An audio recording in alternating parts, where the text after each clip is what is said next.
Hi friends, today's my medicine is Apis mellifica that is prepared from the poison of honey bee. So let's start it. So this is the honey bee. Now after the bee sting, it produces swelling, edema, that puffiness of the affected part. There will be burning, stinging pain.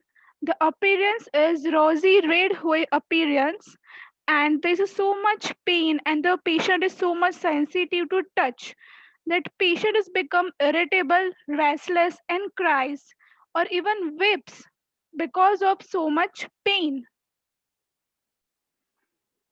Now, the Apis mellifica is contain some active principles. Now, the first is hemolytic enzymes. Hemolytic enzymes causes destructions of the hemoglobin part of the RBC and it leads to anemia. Now, the second is zinc. It affects the peripheral nerves and it leads to paralysis of the organs. Now, the third is formic acid that is responsible for burning pain. And the fourth is toxalbumin, the toxic effect on the albuminous parts of the body, and it leads to albuminuria. Now, its action and pathogenesis. So, it acts on the urinary organs and the coverings.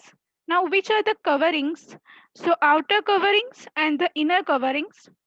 Into the outer coverings, it is the skin and the mucous membrane, and it produces various kind of skin eruptions, erysipelas, urticaria, boils, carbuncles.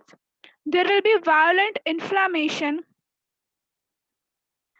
edema, swelling, and rosy red hue appearance, and there will be burning, stinging pain, and all the symptoms they start from the right side and goes to the left side.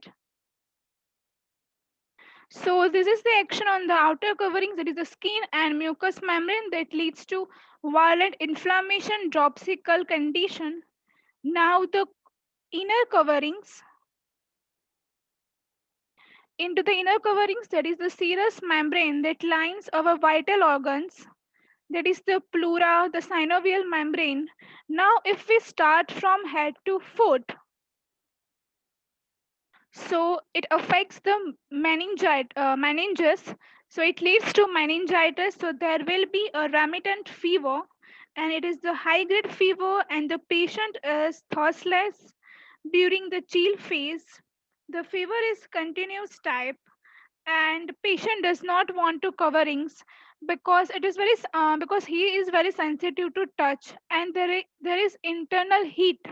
So because of heat and the sensitivity, patient does not want to cover, and there will be sudden piercing screams of the children into the sleep, or child lies into the stuporous conditions, and it rolling the head from one side to another side, or it is also useful in case of hydrocephalus.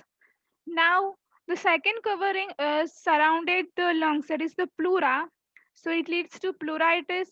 So there will be a shortness of the breathing, and it produces cough, and patient feels a suffocation and feels that there is a no space to breathe.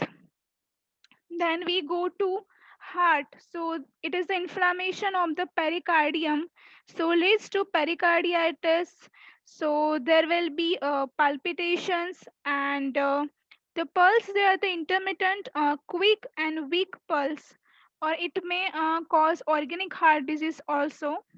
Now on the meritonium, so it leads to peritonitis or ascites, or there will be also weight gaining and enlarged bloated abdomen, and there is also shortness of breathing because that enlarged abdomen, it pressures over the diaphragm, so it also leads to shortness of breathing.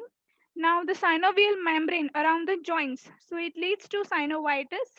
So there will be inflammation of the joints, they're red, swollen, and there's also burning, stinging pain, and that affected part, it is very much sensitive to touch.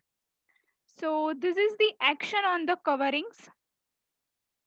Now the action on the glands. Now on the glands, it acts on the ovaries, the testicles, or into the throat. It acts on the tonsils, and it causes inflammation, dropsical condition, and the induration of these glands. Into ovaries, it produces ovarian cyst that leads to secondary dysmenorrhea, and it is also wonderful remedy for amenorrhea and the PCOS, and it affects the right side of the ovary or testicles. It leads to swelling of the scrotum and the testicles, swelling, hydrocele also. It affects prostate also. It leads to prostatitis. So there will be a urinary affection we can see on the another part. Now the act on the urinary organs. So it leads to inflammation, edema of the urinary organs. It may even lead to anasaka, the retention or suppression of urine. Now there will be incontinence of urine also, and retention of urine also. The urine is scanty and is coming into the drops. Before the urination, there will be a few drops that are collect into the bladder, and the urge is comes, and there's a constant and ineffectual urging to pass the urine, and patient have too much strain before the urine. During the urine, it causes stinging pain. In the last drop, it burns and smarts. So this is the urinary complaint. There will be cystitis also, and it is also because of the prostatitis. Because because the enlarged prostate, it also affects the urinary functions of the body. So this is the all the actions and the pathogenesis of Apis mellifica.